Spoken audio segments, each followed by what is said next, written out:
Institute of holistic healing India या संस्थेच्या career सेतू या विभागातर्फे आपल्या सर्वांचे मनपूर्वक स्वागत। आजही आपण भेटणार आहोत आणि एका शाखेविषयी ब्रांच विषयी नव्याने माहिती जाणून घेणार आहोत आणि त्याकरता आपल्याकडे आलेले आहेत आमच्या संस्थेच्याच या काउन्सिलर आहेत मिसेस संजीवनी भांडवलकर।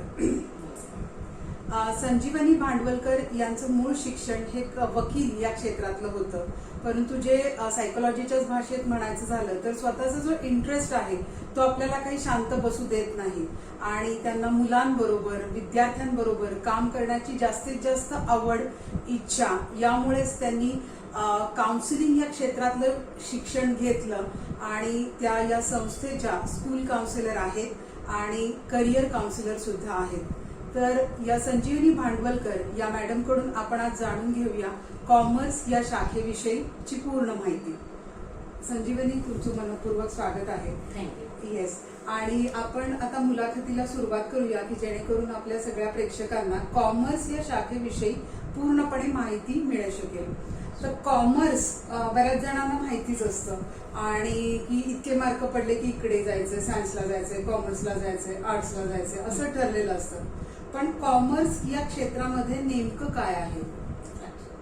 कॉमर्स म्हणजे व्यवहार, आपल्या दैनंदिन जीवनातला व्यवहार म्हणजे कॉमर्स। ओके।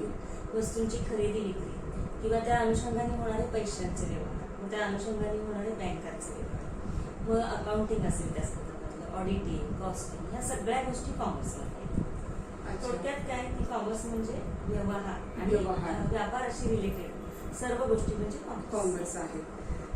ओके।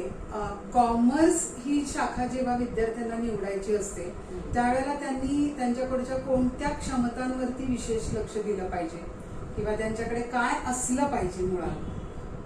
आता बघ, असं पूर्वीपासून आपल्याकडे असं चालत आहे की ज्या मुलांना अगदी 85-90% पेक्षा जास्त मार्क्स मिळतात ते मुलं सायन्सला जातात। म्हणजे असा एक समज आहे की खूप छान मार्क्स असलेल्या मुलांनी सायन्सला जायचं, पण आता तो ट्रेंड बदलला आहे आणि अगदी जास्त मार्क्स मिळवणारी मुलं सुद्धा ठरवून कॉमर्स साईडला यायला लागली आहे, कारण कॉमर्स शाखेकडे सुद्धा म्हणजे तुम्हाला चांगले रिटर्न्स मिळवून देणारी आणि स्टेटस मिळवून देणारी करिअर्स आहेत। ओके। तर कॉमर्स जसं मी म्हटलं मगाशी की व्यवहार ज्ञान, व्यवहाराशी रिलेटेड सगळ्या गोष्टी, व्यापाराशी रिलेटेड, त्यातले बरेचसे सब्जेक्ट्स असे आहेत की ज्याच्यात नंबरशी तुमचा संबंध येतो, अकाउंटिंग असेल, बँकिंग असेल। त्यामुळे कॉमर्सला जाणाऱ्या मुलांकडे बेसिक कन्सेप्ट ऑफ मॅथ्स ह्या चांगल्या असल्या पाहिजे किंवा गणिताचं प्राथमिक नॉलेज, प्राथमिक ज्ञान हे चांगलं असलं पाहिजे आणि त्यातले हायर कोर्सेस जे आहेत जसे CA किंवा CMA यांच्यासारख्या कोर्सेससाठी मात्र गणिताची तुमची ॲबिलिटी, न्यूमरिकल ॲबिलिटी आणि न्यूमरिकल मेमरी ही अगदी एक्सलंट असणं गरजेचं आहे। पण जी मुलं अकाउंटंट म्हणून काम करणार आहेत किंवा दुसरे इतर कोर्सेस करणार आहेत त्यांच्यासाठी सुद्धा एकतर व्यवहार ज्ञान चांगलं असलं पाहिजे आणि मी म्हटलं तसं बेसिक मॅथमॅटिक्स चांगलं असलं पाहिजे। ओके। आणि कॉमर्समधले काही विषय खूप डिस्क्रिप्टिव्ह आहेत, म्हणजे ऑर्गनायझेशन ऑफ कॉमर्स असेल किंवा सेक्रेटरियल प्रॅक्टिस असेल, मोठी मोठी उत्तरं आहेत, तर ते लिहिण्याची क्षमता पाहिजे। ओके। थोडक्यात काही व्हर्बल ॲबिलिटी सुद्धा चांगली। ओके। कॉग्निशन तर सगळ्याच शाखांसाठी आहेच, ते ह्याला सुद्धा आहे। कॉग्निशन चांगलं असलं पाहिजे, व्हर्बल ॲबिलिटी चांगली असली पाहिजे, न्यूमरिकल ॲबिलिटी, न्यूमरिकल मेमरी हे चांगलं असतं। ओके। ओके। आणि बऱ्याच जणांना ही असं वाटतं की म्हणजे आर्ट्स म्हणजे लिखाण लिखाण लिखाण, तर तसं नसून कॉमर्सच्याही काही विषयांना व्हर्बल ॲबिलिटी ही अत्यंत महत्त्वाची आहे। म्हणजे तुम्ही म्हणताय त्याप्रमाणे न्यूमरिकल, कॉग्निशन आणि व्हर्बल या ॲबिलिटी त्या विद्यार्थ्याकडे असणं गरजेचं आहे। ओके। या कॉमर्सच्या क्षेत्रामध्ये विषय हे नेमके कोणकोणते असतात बरं? आता कॉमर्सला जी मुलं ऍडमिशन घेतात की त्यांच्यासाठी सगळे विषय अगदी नवीन असतात, कारण हे विषय त्यांनी पूर्वी ऐकलेले नसतात। सायन्सला ऍडमिशन घेणाऱ्या मुलांना कसं बायोलॉजी असेल, केमिस्ट्री किंवा फिजिक्स हे 10वी पर्यंत थोडं थोडं येऊन गेलेलं असतं, तसे अकाउंट्सचे विषय मात्र 10वी पर्यंत या मुलांनी पाहिलेले नसतात। अकाउंटिंग असेल, ऑडिटिंग असेल, बँकिंग असेल, टॅक्सेशन असेल, हे सगळे विषय पूर्णपणे नवीन असतात। त्यामुळे ज्या मुलांना कॉमर्सला ऍडमिशन घ्यायची त्यांनी त्यांच्या आजूबाजूला कोणी असतील, ताई दादा जे कॉमर्समध्ये शिकतायत त्यांची पुस्तकं थोडी चाळून बघणं ऍडवाइज आहे। ओके। अच्छा, म्हणजे तुम्ही म्हणताय त्याप्रमाणे शालेय विषय नाहीयेत, शाळेपेक्षा वेगळे आहेत. जसं सायन्ससाठीचे आहेत, आर्ट्सलाही इतिहास भूगोल यासारखे विषय असतात, तसं कॉमर्सचं मात्र हे थोडं वेगळं आहे. अगदी आता इकॉनॉमिक्स आहे 10वी पर्यंतच्या मुलांना थोडंफार, आणि मॅथमॅटिक्स. ओके. त्या व्यतिरिक्तचे जे विषय आहेत ते मात्र सगळे नवीन आहे. ओके. 11वी आणि 12वी कॉमर्स झाल्यानंतर हे विद्यार्थी कुठल्या म्हणजे कुठलं शिक्षण ते पुढे घेऊ शकतात बरं? 12वी नंतर खूप ब्रांचेस आहेत मुलांसाठी. ओके. त्यातल्या काही काही ब्रांचेससाठी म्हणजे त्या ब्रांचेस मी मगाशी म्हटलं तसं खूप हायर लेवलच्या आहेत, आणि काही काही ब्रांचेस आहेत त्या मीडियम लेवलच्या, म्हणजे की ज्याच्यात अगदी खूप अभ्यासाची गरज आहे असं. तर सगळ्यात पहिलं आहे त्यातलं ते म्हणजे बीकॉम, प्लेन बीकॉम. मुलं 12वी नंतर 3 वर्षाचं बीकॉम करतात. तर ही मुलं बीकॉम झाल्यानंतर काय काम करतात, तर ते they can work as an accountant. Okay.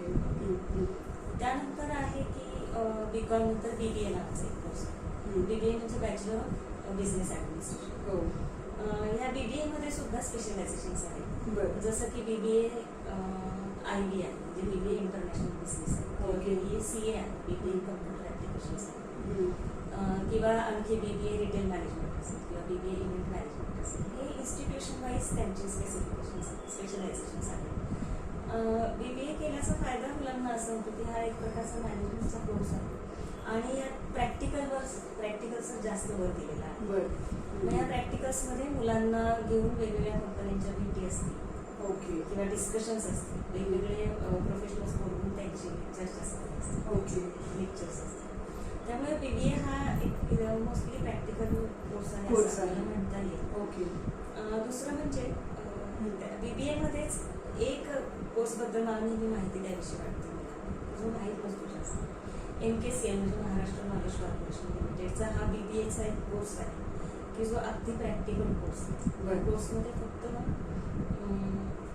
या कोर्समध्ये तुम्हाला 3 वर्षांचाच हा कोर्स आहे, आणि या 3 वर्षांमध्ये तुम्हाला ॲक्च्युअल काम करायची संधी. ओके. म्हणजे तुम्ही कॉलेजला न जाता डायरेक्ट ऑफिसलाच जायला. ओके.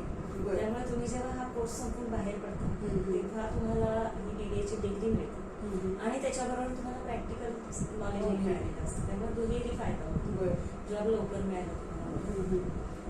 या BBA मध्ये मात्र एक रिक्वायरमेंट आहे, ते त्याला ऍडमिशन घेण्यासाठी फक्त 12वी कॉमर्स असं असून चालणार नाही. तर MKCLचा क्विक नावाचा एक इंग्लिशचा कोर्स तो, आणि MSCITचा कोर्स तुमचा झालेला असेल गरजेचं आहे विद्यार्थ्यांचा. ओके. त्यानंतरच त्यांना ऍडमिशन मिळू.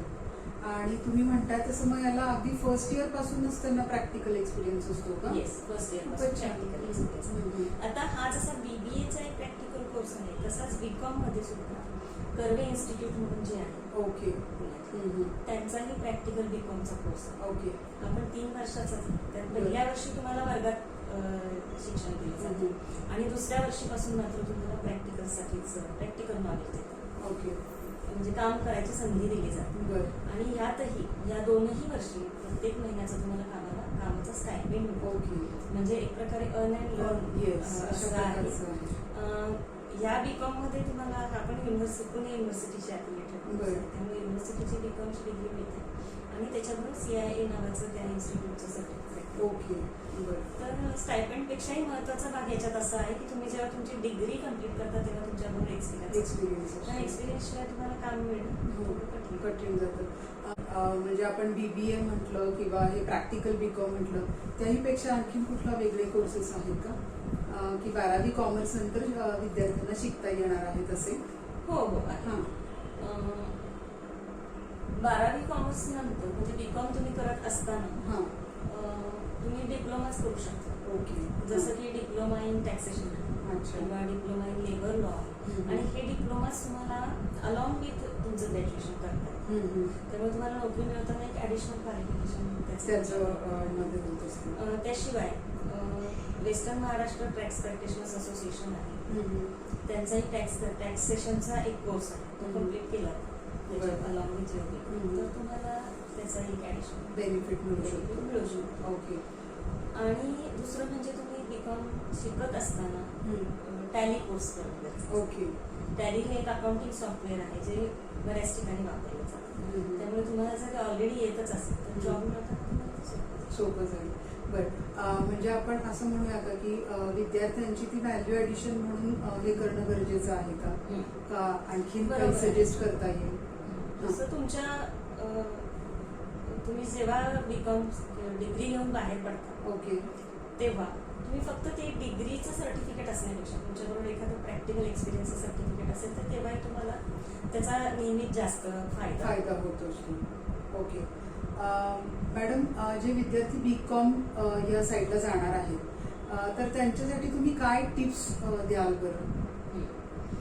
बीकॉमच्या विद्यार्थ्यांनी बीकॉम करता म्हणजे 12वी नंतर मोस्टली कॉलेज सकाळचं असतं, मॉर्निंग बॅच असतं. तर तेव्हा त्यांनी पुढची 3 वर्ष एखादा पार्ट टाइम जॉब घेतला एक्सपिरियन्ससाठी, अच्छा. नॉट फॉर मनी, तर त्यांना त्याचा जास्त फायदा होईल. म्हणजे ते जे काही कॉलेजमध्ये शिकताय त्याचं इकडे त्यांना प्रॅक्टिकल नॉलेज मिळतं. ओके. आणि जॉब मिळायला मदत होते. आणखी एक गोष्ट बीकॉमची मी तुला सांगते की बीकॉम करणारी जी अगदी खूप हुशार मुलं आहेत ती जनरली CS किंवा CMA सारखे हायर कोर्सेस घेतात. पण त्यामुळे काय झालेलं आहे की चांगले अकाउंटंट मिळणं दुरापास्त झालं. ओके. त्यामुळे मी असं म्हणेन की जी मुलं बीकॉमला आहेत त्यांनी हा कोर्स अगदी समजून उमजून केला की हे जे काही नॉलेज आपण घेतो ते आपल्याला पुढे जाऊन वापरायचं आहे. ओके. प्रत्यक्षात त्याचा उपयोग करायचा आहे. तर हे त्यांनी परीक्षार्थी न बनता ज्ञानार्थी म्हणून जर हे शिक्षण घेतलं तर त्यांच्यासाठी खूप जॉब ऑपॉर्च्युनिटीज आहेत. ओके. बरं, नुसतं बीकॉम आहात म्हणून असं आहे का की तुम्हाला कुठलं हायर स्टेटस मिळणार नाही? तसं नाही. जसं तुम्ही एक्सपिरियन्स वाईज तुमची ग्रोथ होत जाईल तसं तुमची पोस्टही मोठी होत जाईल. बरोबर. तुम्ही आणखी हायर लेवलच्या पोस्टला पोहोचाल आणि अलॉंग विथ दॅट तुम्हाला काम करता करता ज्या काही नवीन गोष्टींची माहिती मिळेल, तुम्ही नवीन नॉलेज मिळवत जाल. एक्सपिरियन्स बरोबर तुमचं जसं नॉलेजही वाढत जाईल त्याचा तुम्हाला फायदा होईल. म्हणजे मला असंही माहिती आहे की एका मोठ्या कंपनीचे CEO हे जस्ट बीकॉम कंपनीच्या फाउंडेशन पासून ते कंपनी बरोबर आले and now he is the CEO of that company. तर ते कशामुळे आहे तर त्यांच्या प्रॅक्टिकल जो एक्सपिरियन्स आहे, त्यांचं डेडिकेशन, त्यांचं हार्डवर्क तर तुम्ही डेडिकेशन आणि हार्डवर्क ठेवलं तर तुम्हाला वरच्या स्टेप्स येणं शक्य आहे. नक्कीच. बीकॉम व्यतिरिक्त आणखीन कोणकोणते कोर्स आहेत का याच्यामध्ये? बरोबर. 12वी नंतर मी मगाशी बीकॉम BBA हे सांगितलं, त्याच्याबरोबर BCAचा पण एक कोर्स आहे, bachelor of computer applications. Okay. म्हणजे काही विद्यार्थी असेही असू शकतील की ठीक आहे मी बीकॉमला ऍडमिशन घेतली, 11वी 12वी केलं, पण मला आता असं वाटतंय की मला अकाउंटिंग फायनान्स याच्यात जास्त इंटरेस्ट नाहीये, मला वेगळं काहीतरी करायचं. ते मुलं BCA करू शकतात, कम्प्युटर ऍप्लिकेशन. IT मध्ये IT सेक्टरमध्ये ते जाऊ शकतात. मग त्यानंतर CA आहे, CS आहे, CMA आहे किंवा लॉचा कोर्स, हे कोर्सेसही मुलं करू शकतात. ओके. आणि आणखी काही कोर्सेस असे आहेत की जे तुम्ही कुठल्याही साईडच्या 12वी नंतर करू शकता. Arts, commerce, science. अच्छा. हॉटेल मॅनेजमेंट सारखा कोर्स असेल, ट्रॅव्हल टुरिझम सारखा कोर्स असेल, इव्हेंट मॅनेजमेंट सारखा कोर्स असेल, मास मीडिया अँड जर्नलिझम असेल, मास कम्युनिकेशन अँड जर्नलिझम असेल, याच्यासारखे कोर्सेस हे 12वी नंतर मुलं अर्थात आपल्या क्षमता आणि आपली आवड हे लक्षात घेऊन करू शकतात. ओके. CA किंवा CS या कोर्सकडे जर विद्यार्थ्यांना जायचं असेल तर त्याच्या काय पायऱ्या आहेत किंवा त्यांनी केव्हापासून ती तयारी करावी? CAचा जो कोर्स आहे तो 12वी नंतर त्याच्या परीक्षा मुलांना ऍक्च्युअली देता येते. ओके. त्याचं रजिस्ट्रेशन तुम्ही 12वी जेव्हा पास व्हाल तेव्हा करावं लागतं, पण क्लासेस मात्र आधीपासूनच चालू होते. कारण ह्या कोर्समध्ये खूप हार्डवर्कची गरज आहे आणि थोडासा काही मुलांना अवघड तो जाऊ शकतो. त्यामुळे त्याचे क्लासेस अगदी 11वी 12वी पासून चालू होतात. त्याच्यासाठीचं रजिस्ट्रेशन तुम्ही 12वी पास झाल्यानंतर करू शकता. 12वी पास झाल्यानंतर पहिली परीक्षा आहे त्याची फाउंडेशनची. ओके. फाउंडेशनची परीक्षा पास झाल्यानंतर इंटरमिजिएट आहे. इंटरमिजिएटमध्ये 2 ग्रुप्स आहेत. तुम्ही दोन्ही ग्रुप्स एका वेळी देऊ शकता किंवा एक ग्रुप एका वेळी त्यानंतर दुसरा असंही देऊ शकता. ओके. आणि तिसरी जी त्यातली स्टेप आहे फायनल एक्झामची, ती मात्र देण्यापूर्वी तुम्हाला आर्टिकलशिप कम्प्लीट करावी. ओके. आर्टिकलशिप म्हणजे काय तर एखाद्या CAच्या ऑफिसमध्ये प्रॅक्टिकल ट्रेनिंग, प्रॅक्टिकल एक्सपिरियन्स घेणं, त्यानंतर तुम्हाला फायनल एक्झाम द्यायची. ओके. आता हे आर्टिकलशिप करताना सुद्धा तुमचा इंटरमिजिएटचा ऍटलिस्ट एक तरी ग्रुप सुटलेला असावा. ओके. म्हणजे इंटरमिजिएट होईपर्यंत एखादा ग्रुप पास होईपर्यंत आर्टिकलशिप सुरू करू शकतो. ओके. अच्छा. आणि CS बद्दल मग असंच आहे का? CS मध्ये थोडासा फरक आहे. CS मध्ये सुद्धा 3 लेवल्स आहेतच. फाउंडेशन आहे, इंटरमिजिएट आहे आणि फायनल आहे. त्याला नावं वेगळी आहेत, एक्झिक्युटिव्ह आणि फायनल. फाउंडेशन, एक्झिक्युटिव्ह आणि फायनल. फरक हा आहे की CA मध्ये तुम्ही आर्टिकलशिप फायनल एक्झामच्या आधी करता. CS मध्ये तुम्ही ती नंतर करू शकता आणि एकच वर्षाची आहे. एकच वर्षाची आहे. CS म्हणजे काय? Company secretary. जसे माणसांसाठीचे कायदे आहेत तसेच कंपनीसाठीचे सुद्धा कायदे. हो. तर कंपनीसाठीच्या लिगल प्रोसिजर्स आहेत. कंपनी फॉर्मेशन असेल, कंपनी बाइंडिंग असेल किंवा शेअर कॅपिटलशी रिलेटेड गोष्टी, ह्या सगळ्या गोष्टी बघणारे व्यक्ती म्हणजे CS, कंपनी सेक्रेटरी. अच्छा. ओके. खूप एक छान माहिती आहे ही.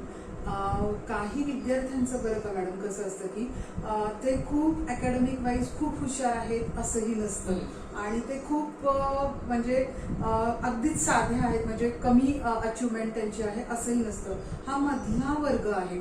तर यांना म्हणजे कॉमर्स शाखा घेऊन काय बरं यांना फायदा असू शकतो किंवा काय यांनी आणखीन करायला हवंय? काही मुलांचं असं आहे की जस्ट BCom झाले आणि BComच्या बेसिसवर त्यांना नाही जॉब करायचं किंवा आणखी पुढे काहीतरी करायचं, पण तू म्हणतेस तसं खूप हायर कोर्सेस नाही केलं. तर अशा मुलांसाठी बँकेच्या परीक्षा आहेत, इन्शुरन्स कंपनीमध्ये परीक्षा आहे किंवा इम्पोर्ट एक्सपोर्ट मधले काही कोर्सेस आहेत. आता बँकांच्या परीक्षा, बँकांमध्ये काम करण्यासाठी काय ग्रॅज्युएट झाल्यानंतर 21 वर्षानंतर तुम्ही बँकेची परीक्षा देऊ शकता. त्या क्लेरिकल पोस्टसाठी असतात किंवा प्रोबेशनरी ऑफिसरच्या पोस्टसाठी पण असतात. एम्प्लॉयमेंट न्यूजमध्ये त्याची जाहिरात येते आणि क्लासेस आहेत त्याच्यासाठी, म्हणजे तुमचा जास्त चांगला अभ्यास. तसंच इन्शुरन्स कंपनीचं सुद्धा आहे. एम्प्लॉयमेंट न्यूजमध्ये जाहिरात येते 21 वर्ष. त्या परीक्षा देऊन तुम्ही एखादी इन्शुरन्स कंपनी जॉईन करू शकता. आता इन्शुरन्स कंपनीचा विषयच निघालेला आहे, तर मी आणखी एका पोस्टबद्दल बोलून, तो म्हणजे ॲक्च्युअरीज.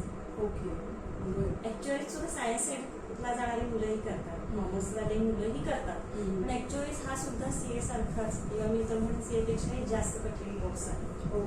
पण इन्शुरन्सचा विषय निघाला आहे. कॉमर्सची मुलं सुद्धा ॲक्च्युअरीज करू शकतात. त्याच्या काही ठराविक लेवल्स आहेत, जसं तुम्ही किंवा पेपर्स आहेत. जितके जास्त पेपर्स तुम्ही सोडवाल तितके जास्त तुमची हे वाढत जाईल ग्रेड. आणि इन्शुरन्स कंपनीजमध्ये ॲक्च्युअलीची जास्त गरज असते. म्हणजे अतिशय सन्मानाची डिग्री आहे. ओके. Great great. याच्याबरोबर आणखी एक, मगाशी तू CA आणि CSचं जसं विचारलं तसं CMAचं सुद्धा आहे, कॉस्ट अँड मॅनेजमेंट अकाउंटिंग. हा सुद्धा कोर्स 3 लेवल्समध्येच आहे. पहिली एंट्रन्स म्हणजे फाउंडेशन आहे, इंटरमिजिएट असे 3 आहेत. आणि CA सारखंच या कोर्सला सुद्धा इंटरमिजिएट झाल्यानंतर 3 वर्षाची आर्टिकलशिप गरजेची. अच्छा. बऱ्याच वेळेला असं म्हटलं जातं की कॉमर्स शाखेतून काही डिग्री घेतली तर काही मरण नाही, तर असं का बरं म्हटलं जातं? बरोबर आहे. कॉमर्सच्या विद्यार्थ्यांच्या बाबतीत असं आहे की तुला ती जपानी बाहुली म्हणतेस, ती कशीही टाकली तरी ती उभीच राहते. तसं या मुलांचं आहे की कुठल्या ना कुठल्या जागेवर त्यांना नोकरी मिळणार. कॉमर्सची मुलं बेरोजगार राहत नाही, एन्जॉय राहत नाही. अर्थात त्यासाठी पुन्हा तुम्ही जे शिक्षण घेतलं ते समजून उमजून घेतलेलं असणं गरजेचं आहे. तुमच्याकडे धडपड पाहिजे, नवीन नवीन गोष्टी शिकण्याची तुमची इच्छा असली पाहिजे. नाहीतर असं नाही होणार की असेल माझा हरी तर ते. तुम्हाला प्रयत्न करावेच लागतील. पण हे नक्की कॉमर्सचं शिक्षण घेतलेलं मुलगा बेरोजगार राहणार नाही. ओके. आता जसं CA, CS, CMA याच्याबद्दल बोलतो आणि कुठल्याही साईडकडनं ज्या कोर्सेसना एंट्री आहे असं त्यातला आणखी एक महत्त्वाचा कोर्स जे कॉमर्सची मुलं 12वी नंतर करू शकतात तो म्हणजे लॉ. 12वी नंतर 5 वर्षाचा हा BSL LLB किंवा BALL इंटिग्रेटेड असा कोर्स आहे. BSL LLB मुलं करू शकतात. तर तो 5 वर्षांचा कोर्स आहे आणि आपल्याला जसं माहिती लॉला सुद्धा पुष्कळ ऑपॉर्च्युनिटीज आहेत, स्कोप आहे. ते त्यांच्या इंटरेस्टनुसार त्या फील्ड त्यातले सिलेक्ट जाऊ शकतात. काही मुलांना असंही वाटत असेल की मला कोर्टात प्रॅक्टिस करणार नाही आवडत, नाही करायची, तर ही मुलं मोठ्या मोठ्या कंपन्यांकडे एक लॉ सेक्शन असतं किंवा डिपार्टमेंट असतं, ओके. तर तिथे काम करू शकतो. तिथे करू शकतो. ओके. खूपच छान माहिती मिळते आहे कॉमर्स या शाखेविषयी. एक आणखीन एक प्रश्न मला असा विचारावासा वाटतो की स्टुडंट म्हणून ते प्रत्येक जण जेव्हा असतं की 11वी पासून ते ग्रॅज्युएशन पर्यंतचा हा जो टप्पा, तर कुठल्याही विद्यार्थ्यांना तुम्ही काय सल्ला देऊ शकाल? सगळ्यात महत्त्वाचं माझं सल्ला हाच आहे नेहमीचा की तुम्ही परीक्षार्थी बनू नका, ज्ञानार्थी बना. ओके. तुम्ही जे काही शिकताय ते तुम्हाला वापरायचंय पुढे जाऊन, हे लक्षात ठेवा. नाही तर फक्त बीकॉमची डिग्री घेतली आणि तुम्ही जेव्हा ऍक्च्युअल काम करायला सुरुवात कराल तेव्हा तुम्हाला काहीच येत नसेल तर तुम्हाला तिथे टिकाव तुमचा लागला नाही. दुसरं म्हणजे आपण कॉमर्सचे स्टुडंट आहोत, तेव्हा आपलं व्यवहार ज्ञान जसं म्हटलं चांगलं असलं पाहिजे. दैनंदिन व्यवहारातल्या गोष्टींचा ऍटलिस्ट तुम्हाला भाव माहिती असतो. ओके. रोजचं वर्तमानपत्र वाचतं, ती सवय लागते. करंट अफेअर्स माहीत करून जी मुलं इंग्लिश मिडियमची नाही आहेत त्यांनी इंग्लिश, स्पोकन इंग्लिश असेल किंवा रिटन इंग्लिश असेल ते सुधारण्यावर भर द्या. त्यासाठी काय करणार, रोज स्वतःच्या मनाने ऍटलिस्ट 10 वाक्य तरी लिहा. रोज नवीन 10 शब्द तरी इंग्लिश नवीन शिकायची सवय स्वतःला लावून. आणि जे काही आपल्या कोर्सच्या अनुषंगाने किंवा आपल्याला जिथे काम करायचं भविष्यात जाऊन हे तुम्ही हे आधी ठरवा की मला काय करायचं पुढे जाऊन, कुठल्या प्रकारचं काम करायचंय, तुमचं ध्येय आधी ठरवा सांगा. मग त्या ध्येयाच्या दिशेने तुमची व्यवस्थित वाटचाल चालू होईल. मग त्या अनुषंगाने नवीन नवीन काय कोर्सेस येत आहेत, मला नवीन काय शिकायला मिळत आहे, असं एकाच सरळ रेषेत वाटचाल तुमची न ठेवता आजूबाजूलाही लक्ष तुमची नजर उभी ठेवा आणि जे जितकं काही शिकायला मिळेल प्रगतीसाठी ते सगळं शिकायचं प्रयत्न. Okay. Thank you so much madam. Commerce या क्षेत्राविषयी संजीवनी मॅडमने आपल्याला खूप छान माहिती दिलेली आहे, त्याबद्दल तुमचे खूप खूप आभार. आणि पुन्हा आपण भेटूया लवकरच आणखीन एक नवीन विषय घेऊन. Thank you so much. कॉमर्स या शाखेविषयीची संपूर्ण माहिती पण अगदी थोडक्यात.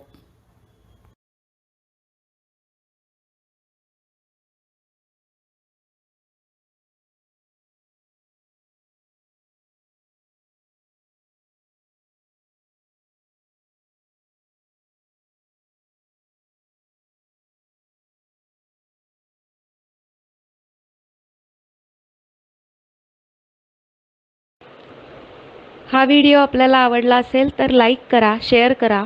आणखी असे माहितीपूर्ण व्हिडिओज बघण्यासाठी आमचा चॅनल नक्की सबस्क्राईब करा. धन्यवाद.